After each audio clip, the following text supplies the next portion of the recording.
Hey, Tamarah here. I did a video today and I want to just tweak one little thing that I said within that video. I was talking about differences between the Black community and other communities out there, and I did want to clarify where some of my thoughts were going. I realized I was so mad about Giorgio Casper and what he was up to and what he was doing that I let myself get very angry and say some things. What I think about the state of the Black community, I really do think that the Black community cannot be saved at this point. I really think that we're just too far gone. Do I think that our culture is inferior to other cultures? No. I think that every single culture in the world has its ups and has its downs. I think everywhere needs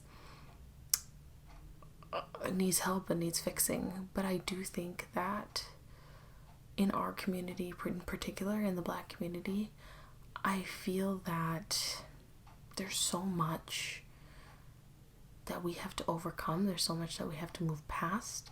There's so much damage that we have as a collective group that I just can't get that invested anymore in us as a collective. And I know that sounds terrible, but it's true. Like, we've had issues with we've had issues between genders. We have issues with the LGBT community versus the straight people in the community. We have issues between religion, whether those of us were atheist, agnostic, Christian, Jewish or Muslim. There's issues. We have issues between classes. We have issues between ethnic backgrounds. We have issues all across the lines.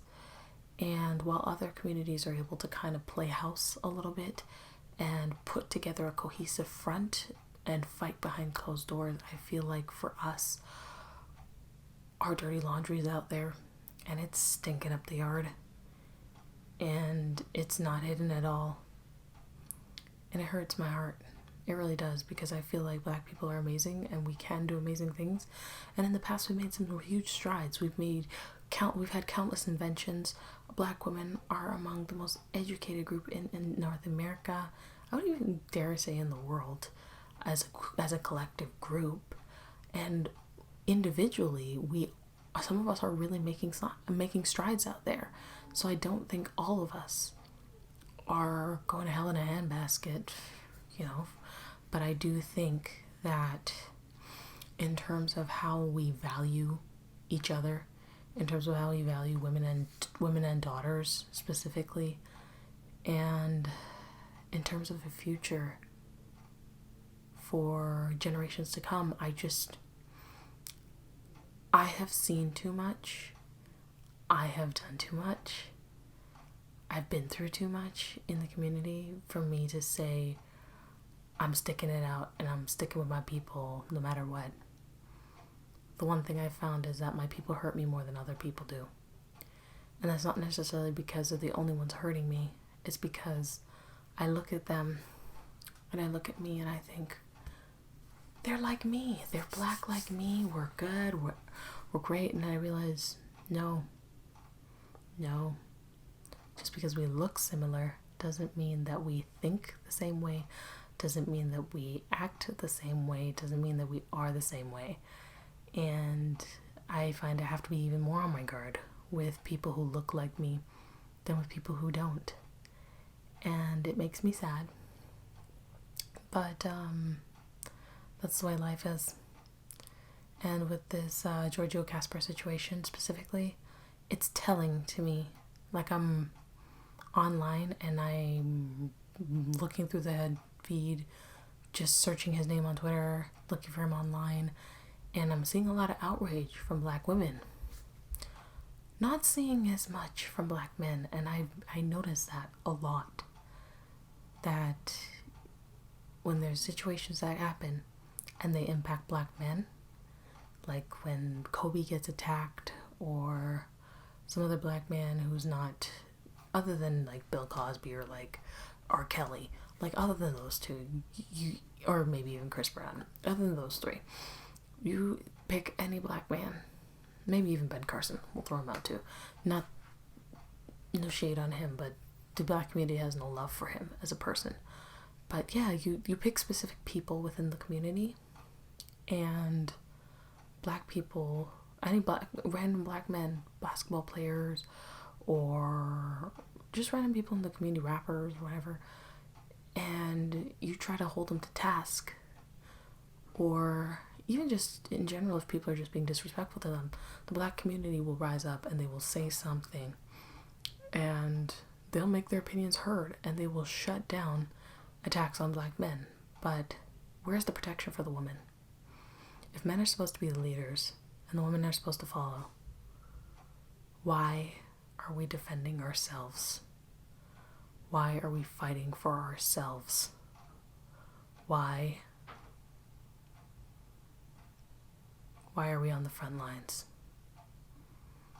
And that's really my thought through this whole thing. I think I might put this at the beginning of the video just so you guys get a sense of this before I get into my points. But yeah, I feel like we lack an honor code.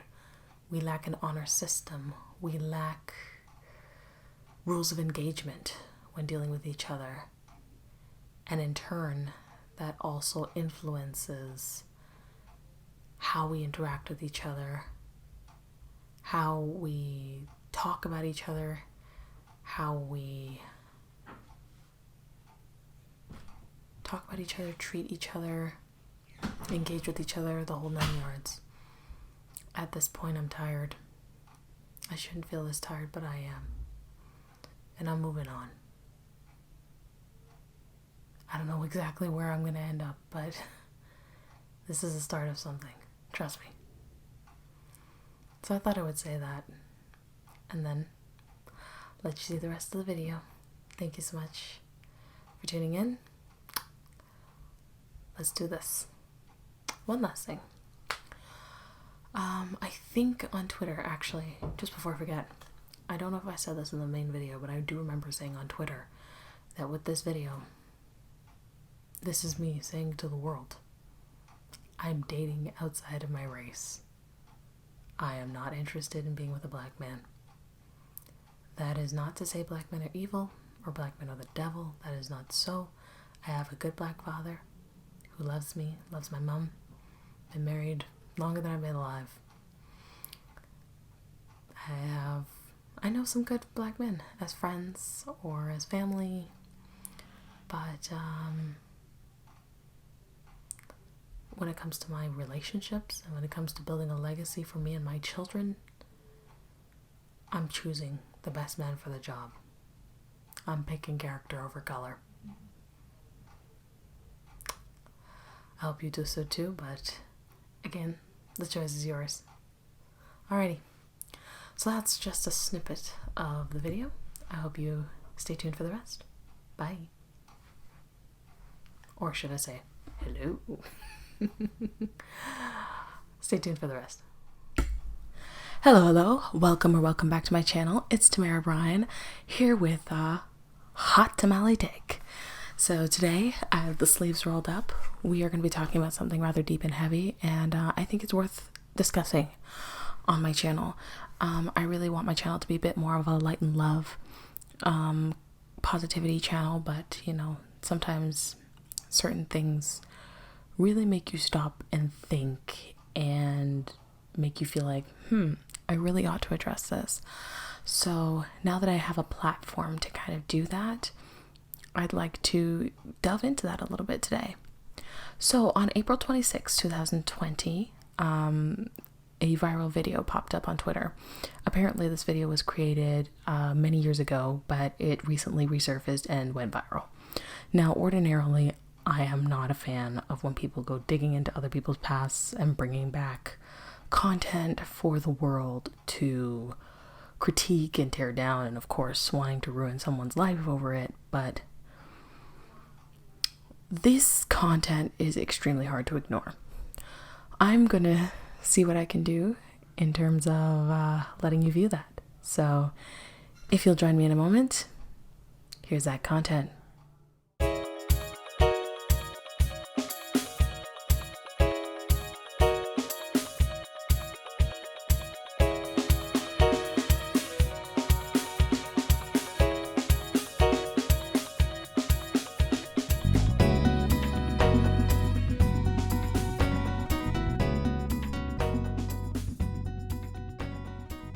Let's get personal, my nigga. Look at your daughter and look at my daughter. Okay. Oh. No, for real. Look at your daughter and look at my daughter. Fuck that. Look at our baby mamas. Your baby mama black. My baby mama strapped, light skin, cute as shit. Your baby mama's this. That means pop. You're a rapper. Your daughter's features gonna be ludicrous. Now, when I tell you this, I'm not trying to hate, but every time I put up a picture on Facebook of my daughter, she get like 500 likes. Every time you put up a picture of your daughter, she only get 8. I hope that little bitch learn how to fight, cause you and her look alike. Her life gonna be hard as shit. Your daughter gonna be hard to want. My daughter gonna be hard to get. Your daughter gonna be hard to duck. My daughter gonna be hard to hit. My daughter gonna be called my daughter. Your daughter gonna be called a bitch.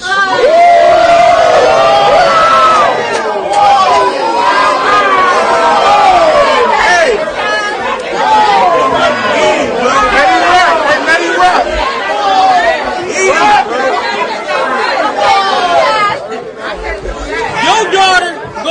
chill. Let him rap. Let him rap. Your daughter gonna grow up black, tits on flat, and be saggy in the waist. She gonna fucking suck every nigga that give her attention. And after she do, they gonna say, sadly, I need my space. She gonna be getting bent over in them Bent Harbor backwoods getting trains ran on her. And when you ask her where she been, she gonna say, Daddy, it was a date. Your daughter gonna have high insecurities and low self-esteem because she grew up with a gap and look like Daddy in the face. Your daughter gonna be a little broke bitch. She gonna do anything for a pair of Reeboks.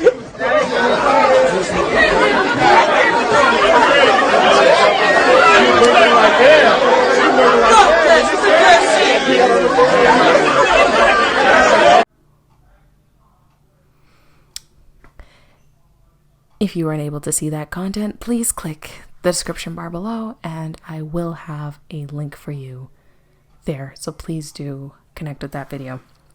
In case you did not know, I apologize for using my phone. I'm not a person who likes to memorize a whole bunch of facts in my brain. I like to have what's relevant for now in my brain, and anything extra, I like to let technology take over and take the wheel.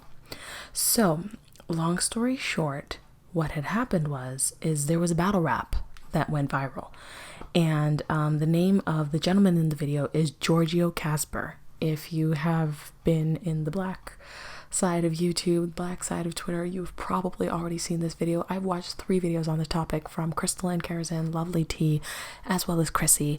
I'll probably link them below so you can watch them and see what this whole situation is about. It's so disappointing. Basically, there were 2 men engaged in a battle rap. One of them, you could tell he definitely took the time to write this down, memorize his work, and bring it forward into a battle rap. And don't get me wrong, like, I get that there is freedom of speech. I get that everybody's allowed to say whatever they want to say. However, I don't think that everything needs to be said. And I don't think that everything needs to be out there like that. You know, there's just certain codes that I feel like we need to acknowledge. And I do apologize if there's any background noise. I'm not home alone, and there's some noisy instruments in the home, so apologies for that. I'm gonna pause right here. A few minutes later. All right, it's over. So let's get back into this. So Giorgio Casper, he and a colleague of his, or a rival of his, I should say, were together in a battle rap and they decided to rap it out. Now, I'm familiar with battle rap culture. I don't personally partake in it. Same with rap and things like that. Why? Because I feel like it's very misogynistic. I feel like it's very hurtful towards black people. And I know there's people out there who think, oh, you know, it's just jokes, and oh, you know, it's just a battle rap, and the point is to be as disrespectful as you can be, and that's how you win. And I get that. I get that that's a thing for people. However, that's not my thing. I don't like that. I don't care for that. I know my limits. I know like people like Cat Williams, people like Dave Chappelle. I can get with them for the most part. But you know, to me, battle rap just goes too far. It goes way beyond where I'm comfortable. And in this case, for instance, it really did. So what this gentleman decided to do, I'm looking at an article. I'm hopefully I remember to link it in the comments below, in the description bar below. Long story short, this guy decided to start his battle rap by comparing his daughter and the gentleman's daughter. In the video by Lovely T, she actually has a live video of the gentleman talking, and he claimed that this was about a hypothetical daughter, not a real daughter that this gentleman had. Still, didn't think the comments were okay. I watched the video in parts. I'm probably going to watch it again when I edit the video. Not looking forward to that. But you all will hopefully only have to see it once. Basically, this guy decides to compare the fact that he has a light-skinned baby mama and his daughter is going to have so many privileges afforded to her. She's going to have a way better chance at life, whereas his daughter's going to have to learn to fight. And it goes beyond that. Like, if you watch the video, you'll see this man starts mentioning pedophilic practices, like making a child, a 6-year-old, he references a child as being 6, making a child perform sexual acts on grown men for money, so prostitution.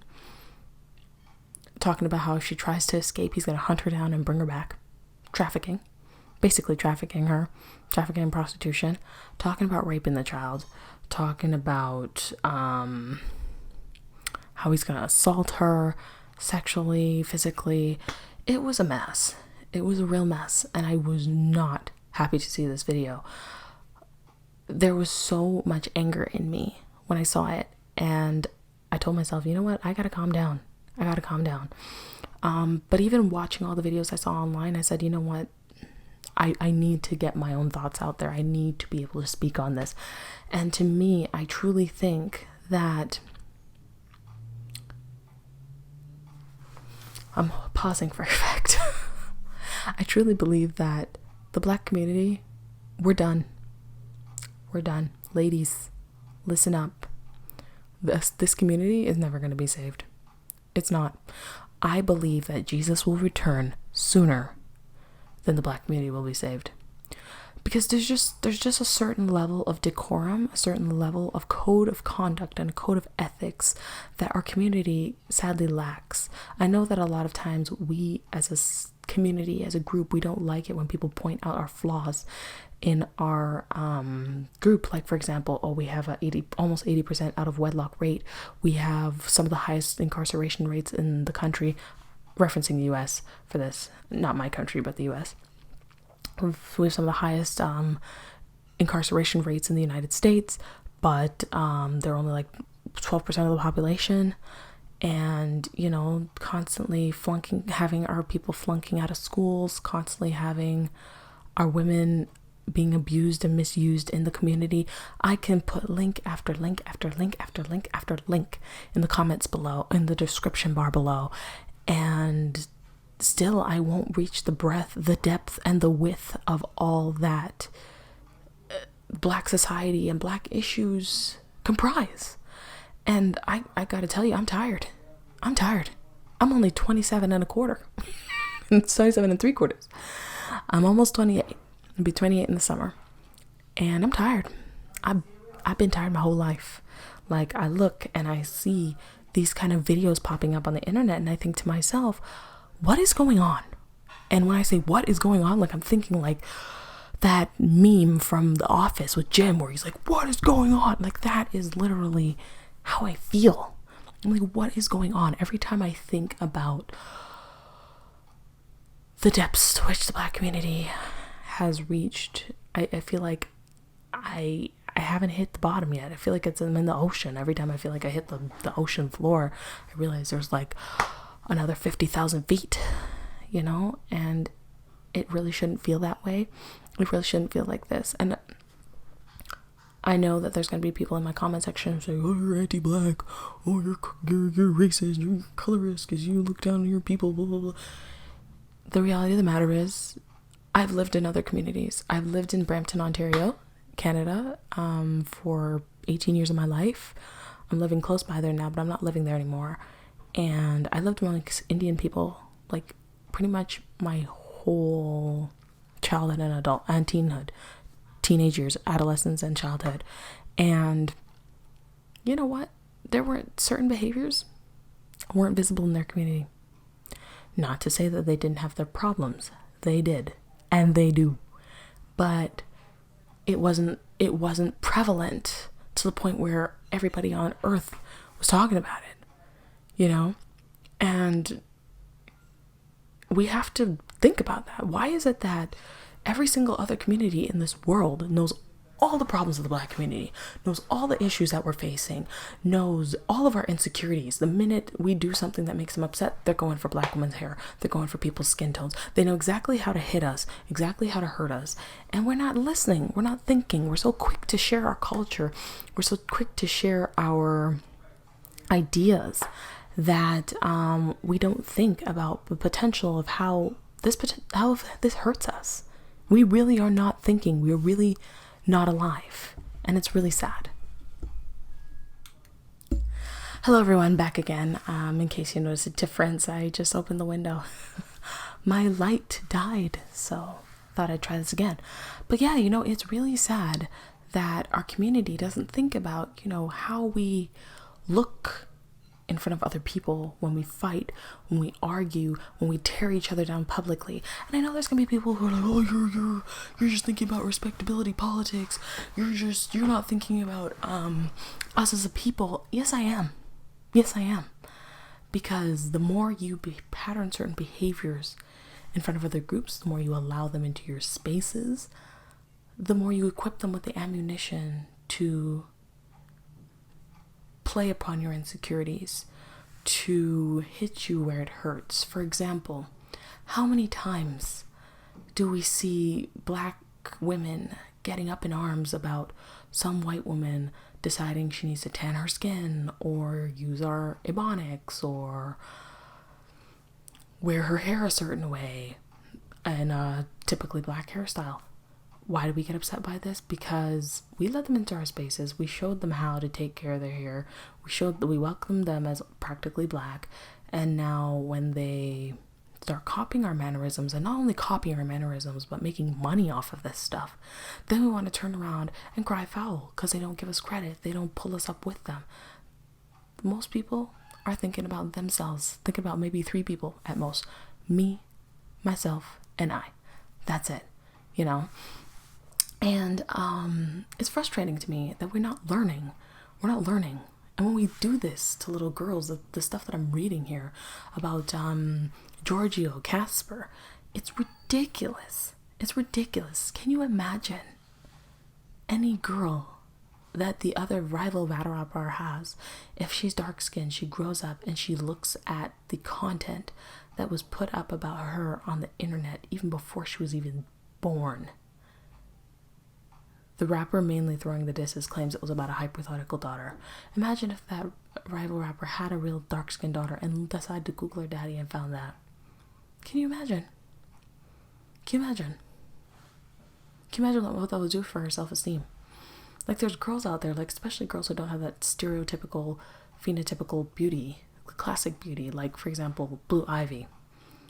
Ever since Beyonce was pregnant, people been ragging on that girl, and I feel bad for her. You know, she didn't choose her parents. She didn't choose them. You know, and she shouldn't have to feel insecure about the way that she looks because other people on the internet can't keep their mouths shut about what they think about a child. You know, it's all fun and games until somebody gets older and somebody starts to Google things and somebody starts to receive the messages that people have been putting out there in the atmosphere. There's a YouTuber actually who recently committed suicide. Her name was, I believe, Sonocray. I wasn't very familiar with her. I did know that she had some beef with some YouTubers that I was following back in the day, and even currently. And you know, we love to tell Black women in the community, oh, you just gotta toughen up. Oh, it's just jokes. Oh, it's just words. Oh, it's just this. Oh, it's just that. Why are you so sensitive? No, it's not a matter of being sensitive. It's a matter of other people having emotional intelligence and realizing that certain things are not acceptable and certain things are not appropriate. It is not appropriate ever. I don't care, battle rap, whatever rap. I don't think it is ever an appropriate setting to bring up a child, critique them, and tear them down just for the color of their skin, and basically say that they deserve to be raped, prostituted, forced into prostitution, trafficked. Like why did that get to be a prepared speech, get to be a prepared outline for somebody to battle rap with? Like, why was that cool to you? Why is that a thing? I need to understand. I just don't get it. I legit don't get it. Like, and it bothers me to the hilt. I really shouldn't say this, but I'm gonna say it. If you guys don't like it, I'm sorry ahead of time. You can always unsubscribe, but I don't think I'm gonna change my mind here. Just throwing that out there. There is a YouTuber, Paul Joseph Watson. I don't agree with everything he says, but you know, some things I like. And one expression he tends to have is, some cultures are better than others. Do I believe that? Sometimes. Especially when I look at the depths to which our community goes. You know, there's a new phrase I learned on Twitter. It says the bar is in hell. And that's how I feel sometimes when I'm dealing with people in my community. It's like the protection of black women, the protection of black girls, the protection of the preservation of community interests just completely goes out the window. Everybody wants to be on WIIFM. What's in it for me? Nobody wants to think about what could be good for the betterment of the community, what could be good for the betterment of us as a collective, and how can we uplift ourselves. Can you imagine how all the time, I even the other day I was on Twitter, I believe it was in January. I'm just pulling it because I was on it was a viral story. I just saved it to my favorites. Yes, so it was around January 10th of 2020, where this little black girl, about 4 years old, turned and looked at her hairdresser and said, "I'm ugly." And the hairdresser had to be like, "No girl, you're not." If I can, I'll drop the link in the video and you can watch it. Alright. Yeah. Playing with you, won't even like kids. I'm so ugly. What? Don't say that. Don't say that. Don't say that. You are so pretty. You all shut up. Go in the room. When you look at yourself, you supposed to say, "I'm so pretty." You are so pretty. Do you hear me? You got the prettiest little dimples. You are too cute.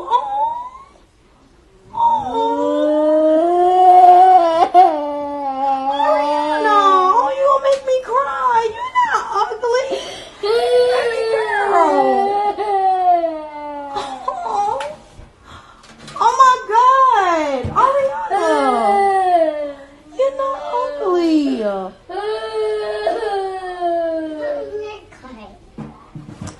Baby girl.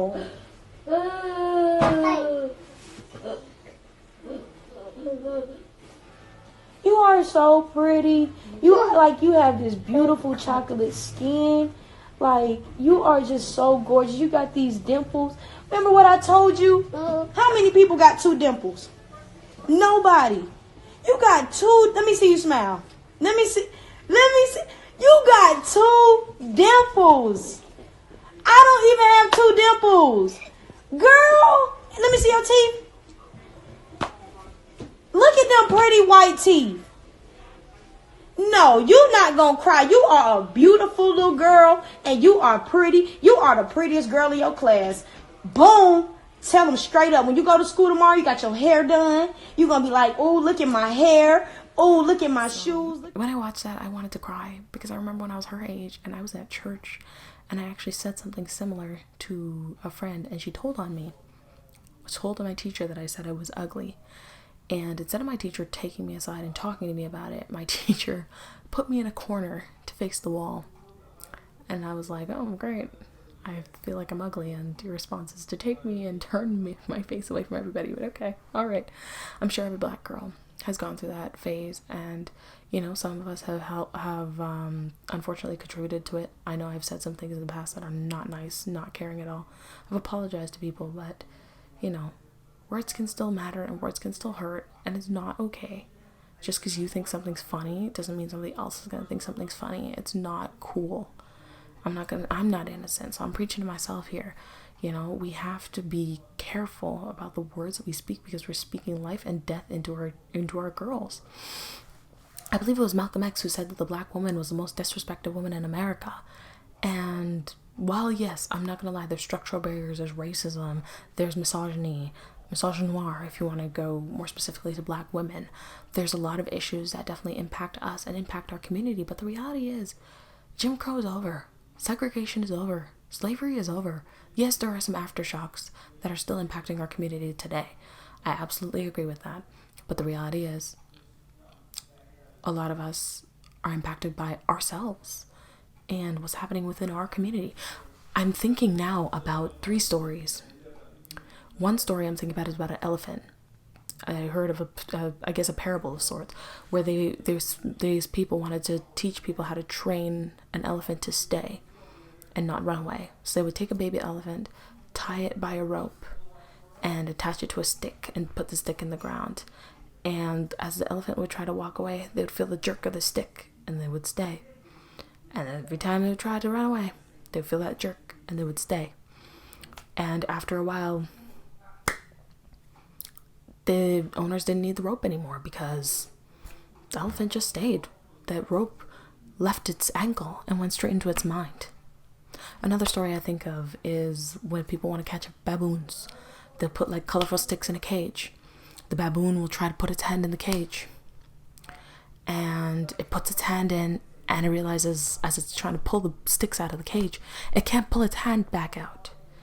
And instead of it deciding, you know what, let me leave the sticks, let me go find something else that's easier for me to grab, no, it would rather fight the sticks and pull the sticks out of the ground and out of the cage, and they never actually end up getting the sticks out.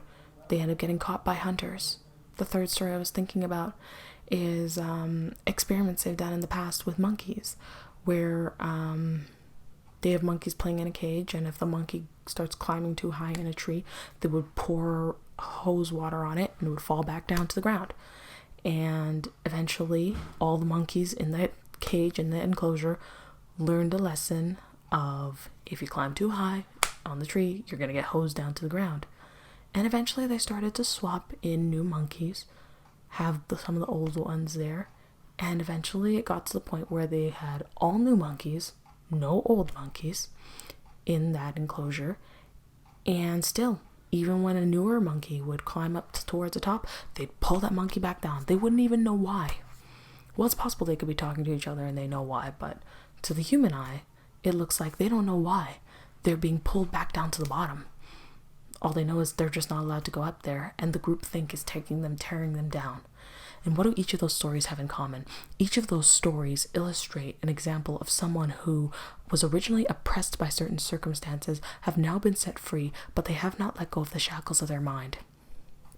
And when I see videos on YouTube and on Twitter of black men tearing down black women, this is not the first video I've seen.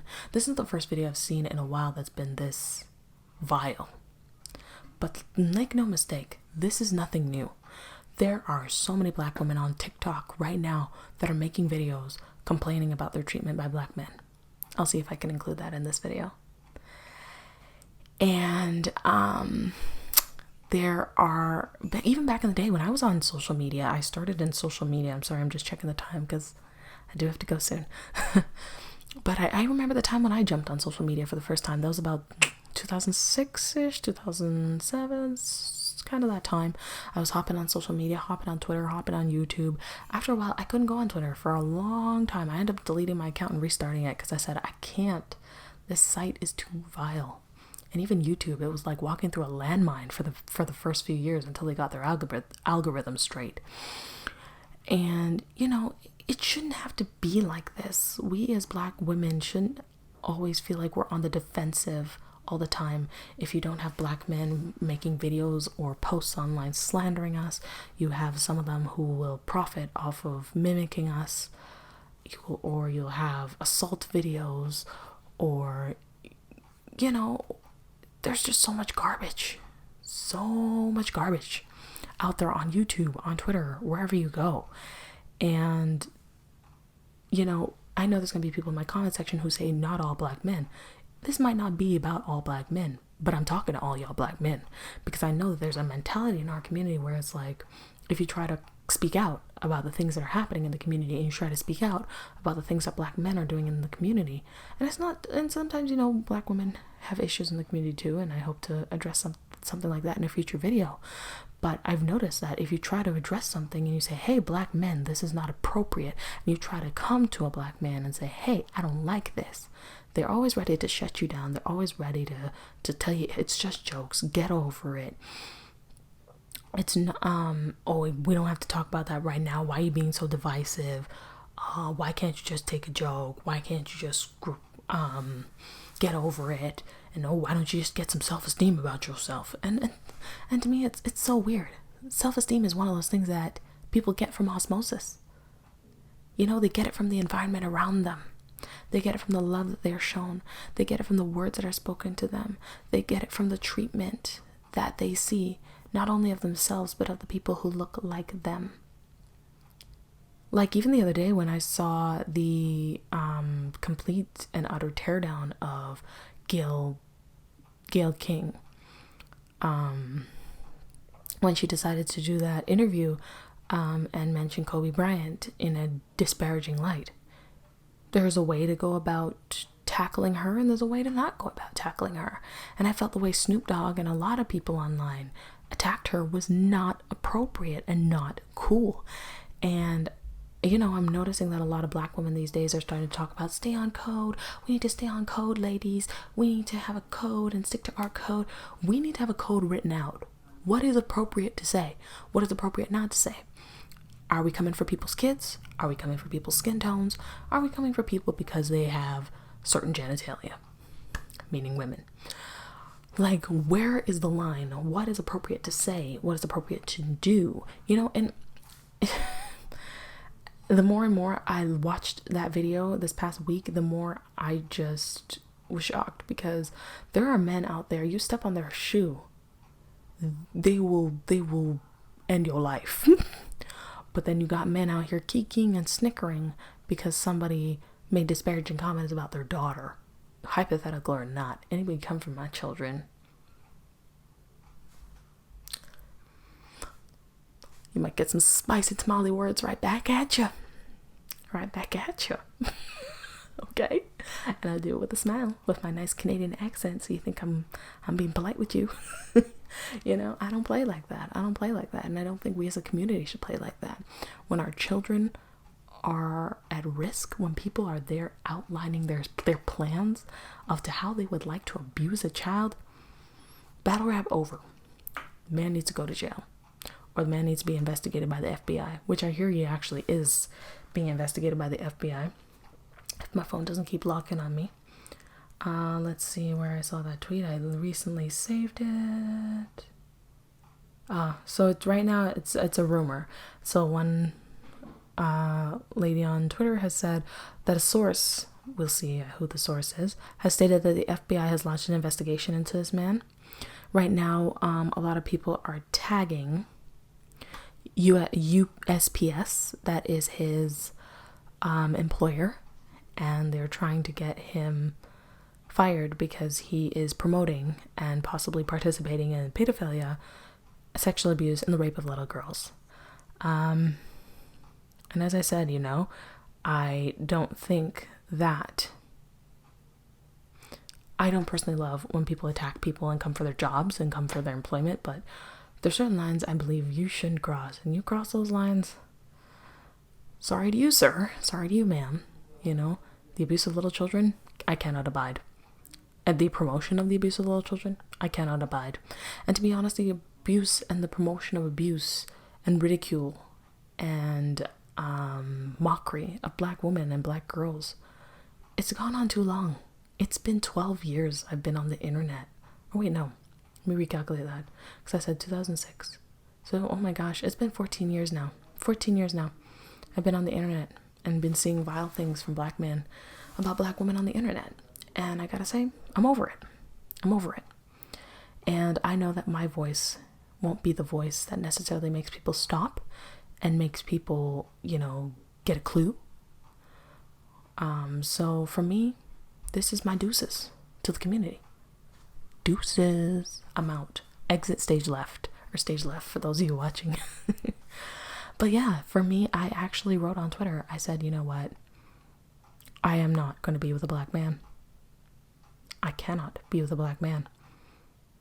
Because either there are black men out there who think like this, or there are black men like this. There's 3 types of black men, I think. There's black men who will say what they think out loud. There are some that will think it and not say it. And then there's others who won't think it or say it, but will still do nothing. And I'm sorry to tell y'all, but all of you are complicit in misogynoir. All of you are complicit. If you see something and you do nothing, you are part of the problem. And I'm over it. I'm over it. I'm going to tell you right now, I'm over it. I know people used to get on Karazin's case talking about no wedding, no womb, and choose character over color. I know people really got on Kendall St. Charles' case when she was talking about no nigga diet. I'm over y'all. I'm over the nonsense. I'm over the foolishness. Okay? This is my deuces to the community at large. I wash my hands of you. Let God do what he will with you. And God have mercy on your souls. But as for me and my house, I'm thinking about me and I'm thinking about mine. And I'm going to make sure we're good. Because I'm done with expecting a lot from the community. I've been done for years. I'm not going to lie. I've been done for years. And I'll talk about that later. Because I got to go. So I keep looking down. I'm checking the time. 5 minutes till my next appointment. But I wanted to do a video with you. And thank you so much for watching. And please feel free to like, share, comment, and subscribe. Please feel free to let me know your thoughts. But I'm over it. And I'm encouraging women like me, women my age or younger, or even older. It's time to wake up. We can't keep on hanging on to the same old hopes, the same old dreams, hoping that they will change for our betterment. Insanity is doing the same thing over and over again and expecting a different result. It's time for us to wake up from the matrix. Take the red pill or the pink pill and seek better pastures. It's time, ladies. Let's stop being scared and let's move. All right, that's all for now. Just had to let that out of my system. Thank you so much for letting me. I appreciate it. Bye.